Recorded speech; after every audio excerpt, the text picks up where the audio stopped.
ডাকাতটা রঘুর ডাকাতের কালীবাড়ি, রঘু ডাকাতের কালীবাড়ি আমরা বলি, কিন্তু এই জায়গাটা রঘু ডাকাতের ভাই বুধো ডাকাত এবং ডাকনাম বা ছদ্মনাম বিষে ডাকাত বলেও আমরা পরিচিত, এবং সেই বিষে ডাকাতেরই এই ডাকাতকালী মন্দির মা সিদ্ধেশ্বরী রূপে পূজিতা।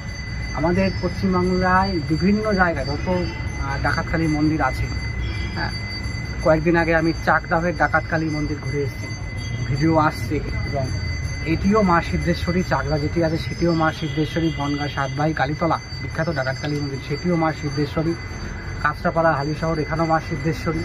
বলাগড়ের বা বলয় পীঠ, হ্যাঁ, ওটা উপপীঠ বলে আমরা চিনি, ওইটাও মা এখন মা সিদ্ধেশ্বরী।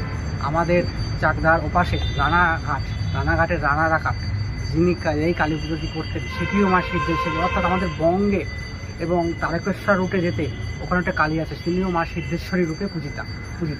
এবং আমাদের পশ্চিমবাংলায় বহু সিদ্ধেশ্বরী মন্দির আছে, প্রতিটি ডাকাতের হাতেই প্রতিষ্ঠিত, তার মধ্যে এটি অন্যতম।